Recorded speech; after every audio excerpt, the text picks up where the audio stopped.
Hi, and welcome to this episode of Fintech Finance, the Virtual Arena, the show where we discuss what's going on in the world of fintech right now. And today we're challenging the perception of fintech. We've all heard of trading apps, like for example, gold trading apps, shout out to Minted. But what if we take it one step further? What if we talk about trading something a little bit different? Maybe something like horses. So I'm really delighted today to talk to the co-founder of Wicker, Andrew Amy, one of the pioneers behind the UK's first ever app dedicated to buying and selling horses. Hi Andrew. Hi Hannah, how you doing? I'm good, thank you. How's it going? Yeah, it's going very well, thank you. Thanks for your time today. Oh, thank you so much for coming on our show. We're really excited because we don't often get to talk about horses. So it's really exciting. Can you tell me, first of all, in your own words, what actually Wicker is? Because it's so new for us. Yeah, sure. So Wicker is a mobile app-based platform for buying and selling horses. So we take all the benefits of social media and the browsing experience that you get on Facebook, along with the clinical precision of websites, and we merge them all into one app that can sit on your phone. Lovely. And what inspired you to create this app? And I can't believe actually that it's never been created before. Yeah, so I guess your latter question, yeah, we were surprised ourselves. So what inspired us to set up Wicker was I've always been involved in the equestrian sector. I could ride before I could walk. Really? Yeah. No, I've never heard of that. Yeah, I've got photos to prove it, stashed away somewhere. Yeah, so horses have always been a massive part of my life, and growing up as a teenager, I wanted to be a professional show jumper and follow in the footsteps of John Whicker and Nick Skelton. So that was always my ambition, but it didn't happen. So instead I went into investment management. And it was really when I was in investment management and I joined a fintech company that was a startup that the light bulb moment or the inspiration for Wicker really took place. Joining a successful startup that was using the benefits of technology to disrupt and change the investing experience for retail investors really opened my eyes to what technology can do. And I realized that this must be something that we can take a hold of and use in the equestrian sector. Right, I think you must be like the only person in the world ever to say that you went into investing and you got inspired to do something really lovely. Yeah, I worked for an amazing startup and it was very much purpose driven, which was, I guess, rare at the time when I was in the investment management industry. We had really strong goals to provide an experience and enhance people's investment journey. So it was a really good foundation for me to learn and grow, and then apply that to the equestrian sector.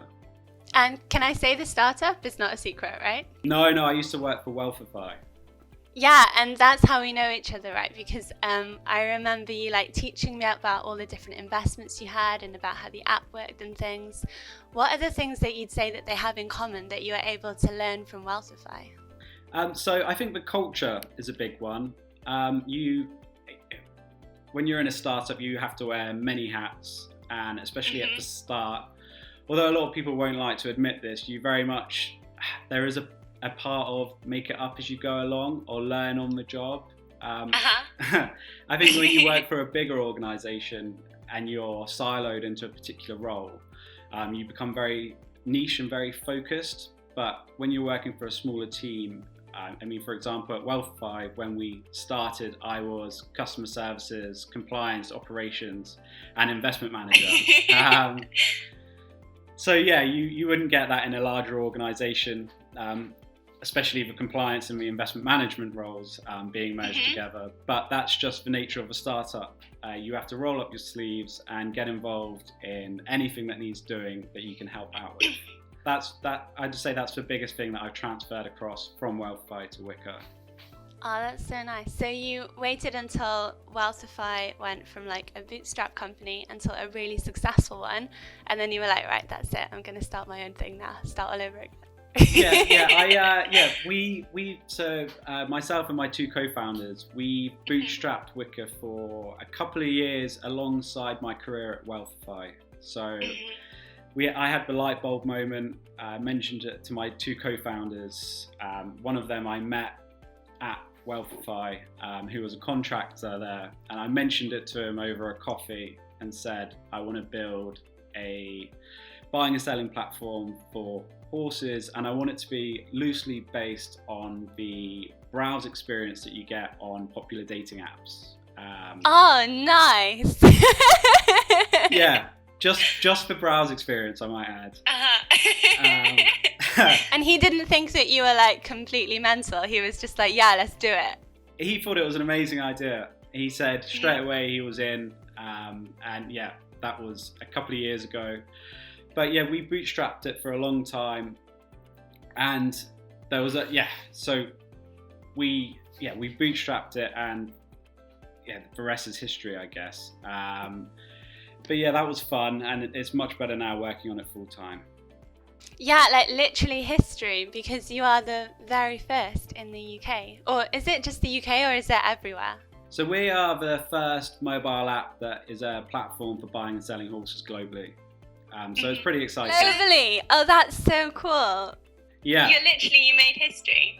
So far. Kind of with Wealthify as well. Yeah. Wealthify was a great experience where we were one of the first robo-advisors, and yeah, robo-advice wasn't really a thing then. So it was great to be part of a team that was disrupting a traditional service like investment management. And now it's great to be part of another team trying to disrupt the equestrian business. Ah, interesting. And how did you pick the name Wicker? Because I thought that was something to do with witches. No, we actually initially wanted the name Winnie. Oh, like that's what a horse does when they laugh, right? Yeah, it's a noise that they make, yeah. But Winnie was trademarked already in the US, so we didn't want to take a name that was already trademarked in such a big market like the US, just in case we want to go into that particular market at some point in the future. So we decided on Wicker, and Wicker is actually another noise that a horse makes, but it's like a deeper whinny. Please do it. I can't. And what do you think is easier, trading investments or trading horses? I think definitely trading investments. Oh, really? Yeah, it's a liquid asset. There's always a price, no matter what time in the world, and the price is completely transparent. And it's although it's sometimes a niggle with the people who operate in the investment management industry, it's heavily regulated, so you can have a lot of trust with your counterparty. On the other hand, horses are a completely illiquid asset. There is not one price. You can't just buy and sell a horse using your computer, and the asset is deliverable, and you need a stable and lots of other things to look after a horse. You sound exactly just like an investment manager again when you talk about that. I guess after 10 years of working in the investment management industry, it rubs off on you. And are there any similarities? Like, I was getting really poetic when I was researching this, and I was thinking, okay, sometimes horses are unpredictable, and sometimes they go, well, actually, that was probably just the main one that I thought of. But are there any like similarities, or like they can make you feel safe, or they make you happy when it goes well? Yeah, I think there is a couple of similarities. I mean, especially with training a horse. The big one at Wealthify was to always think long term with your investment strategy, and pound cost averaging, I guess, to ride out the bumps in the road, and little and often. And that's a very similar approach that you have to take to riding, where you really have to focus on your long term goal. Horses are animals; they've got their own mind, so there can be times when they perhaps don't do what you want them to do. So sometimes you've just got to get off and just reset yourself for the next day and just focus on the long-term goal. And regular training, little and often, will help you reach your goal or your ambition. So they kind of complement each other. When you were an investment manager, I guess you rode horses to like like de-stress or clear your mind, but do you, now that you work with horses, do you de-stress by doing investments? No, I can't say that. I can't say that it goes both ways. Yeah, when we were really busy at work, it was nice to go home and get on the horse and go out for a ride. But I can't say that if I've had a stressful day at Wicker, that I unwind by researching stocks. And is Wicker is it kind of more for like horse breeders or people who just do this for a living? Or is it for more like families, like a mum and a dad who want to buy a pony for their kid? Or is it for everybody? Who is it for? Yeah, so Wicker is definitely a mobile app for everyone who's interested in horses. So we've built it with functionality for the traditional yards who sell a lot of horses, and they may have a lot of messages about different horses. So one of the main gripes when you're selling a lot of horses is not knowing what horse you're talking about when you've got a seller that messages you in and they just say, I'm interested, is that horse still for sale? And then you have to go through the process of saying, well, which one is it? I'm not sure. So we've built the messaging functionality where it provides the title of the horse advertised for sale at the same time. So if you're in a hurry and you're selling a lot of horses, you can see quickly which one it is, and then you're straight away giving the potential buyer a great experience and telling them all the information they want to see or hear. That's so cool. Have you had a lot of feedback about that, or has it like changed people's lives? So we've had very good feedback so far. And yeah, we're getting a lot of positive reviews on the app stores. We featured in the top 100 apps in the UK under the category sports. Congratulations! So that's some good feedback in itself.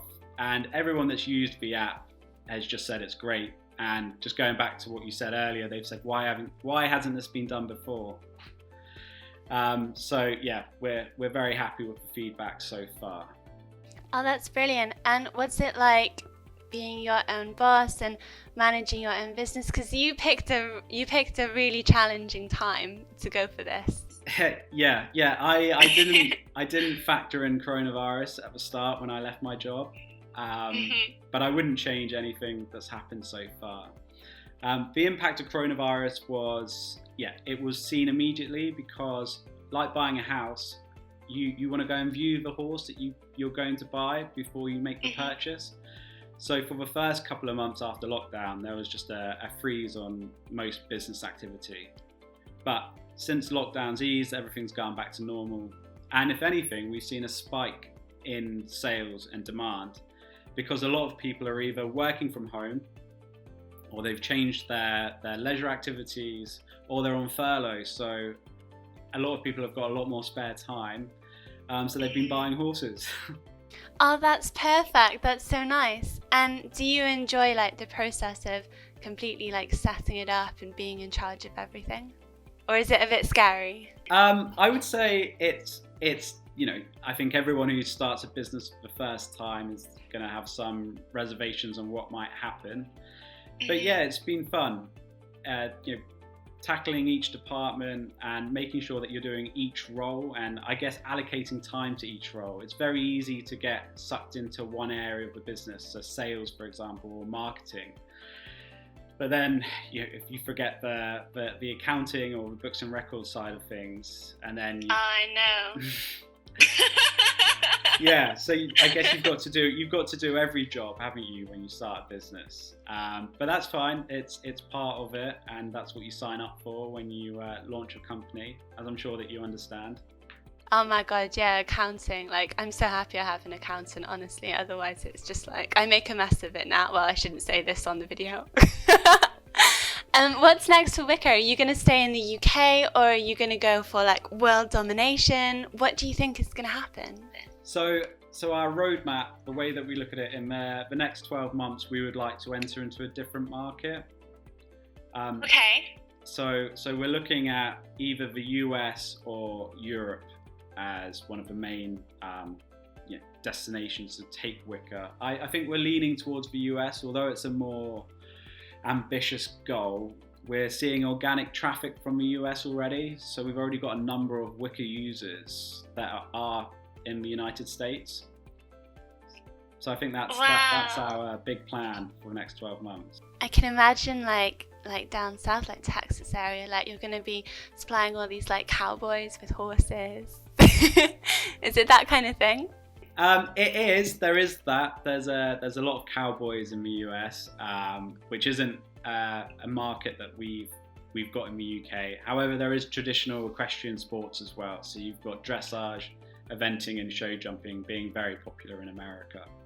Oh, I didn't know that. And will you include those kind of things in Wicker, like for example, selling like horse insurance, if that's a thing, and like tickets to races, or will you just keep it like very focused on horses?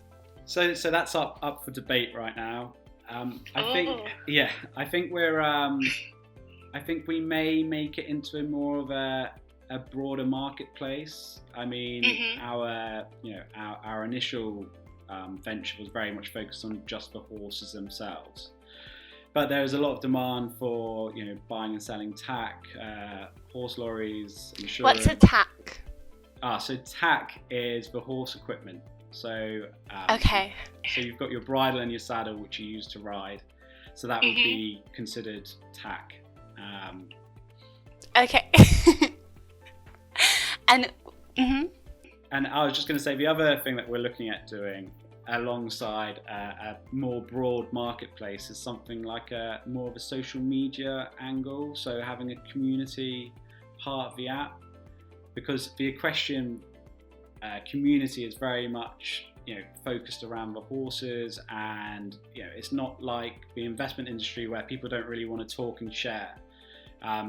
What we found at Wealthify was there's a lot of inertia around talking about investments, especially in the UK.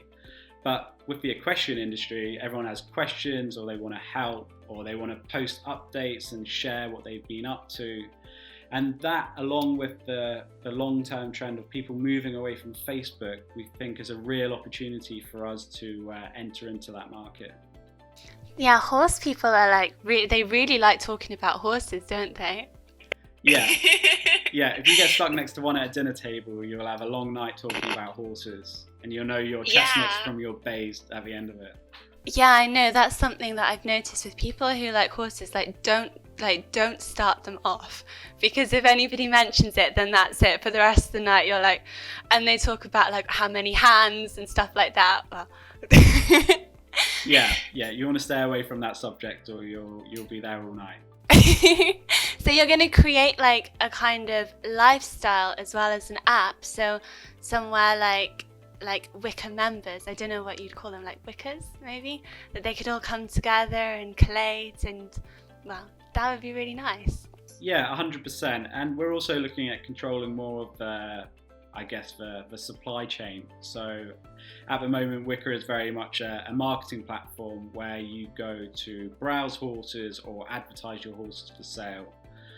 We could look at in the future including the managing the payment process, managing the actual physical sale of the horse, and including the option to get your horse vetted through Wicker, and like you said, provide the insurance, and just really capture the entire experience of buying and selling horses and making it easier using technology.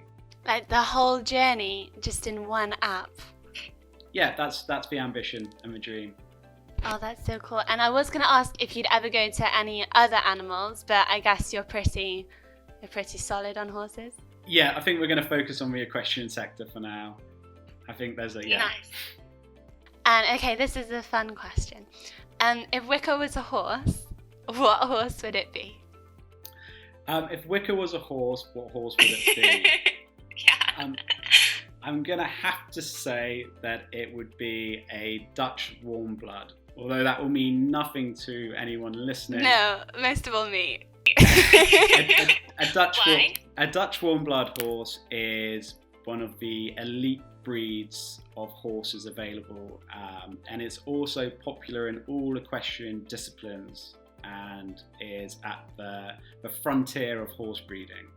I'll check you out. So you're quite confident in your app then? Yes, at the moment for now. Ask me that question in 12 months' time and I might have a different answer.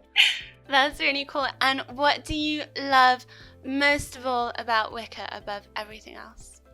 So what I love most about Wicker is that buying a horse is an amazing experience as an equestrian, and from viewing it to buying it to seeing the horse turn up on your yard for the first time and then riding your horse for the first time in the arena, it's something that you struggle to replicate. And being a part of that experience where we help people buy their horse, and maybe their first horse or their child their first pony, to be involved with that is really special and something that I'm really grateful for. Oh, that's so lovely. Oh, that's actually really got me. That's really, really nice. So we have this question that we always ask to all of the not banks, the apps that we're profiling. Ready? It's an important one. So I have to read it. Snoop Dogg is the face of Klarna, and will.i.am is on the strategic board of Atom Bank. Which musical maestro would you have as the face of Wicker? I would have to say Eminem. No, I thought you were going to say someone with a really long face like Celine Dion, but you said Eminem. Maybe that would have been a better answer. Eminem, please tell me why. Well, I mean, apart from being a massive Eminem fan, Eminem was an outlier in hip hop, and he disrupted a very traditional industry, and he's now one of the greatest hip hop artists of all time. And yeah, that's what I hope we will be with Wicker in the equestrian sector, the young upstart disrupting the industry, and hopefully will become one of the best marketing platforms for buying and selling horses in the world. That's amazing. And yeah, I guess so, because you took your wealth of experience to become a kind of Tinder for horses, right? And yeah, that's really disruptive. I don't think anybody in the world has ever heard of that. So that's really cool. Do you have a favourite Eminem song? Do I have a favourite Eminem song? I'm going to be really boring here and just say I'm Slim Shady. Nice. Just keeping it to the classics. Because you're still kind of traditional at heart, even though you're a disruptor. Yeah, of course. Well, thank you so much for joining our show. That's all I have time for. But it's been a real pleasure talking to you, and we really wish you all the best for Wicker. And this has been really fun. We don't normally get to talk about anything other than finance, so it's been really fun. Thank you. Yeah, no, thank you. Thanks, Hannah. And thank you so much to everybody who's been watching at home, and we look forward to see you next time to talk about more fintech. Bye from us.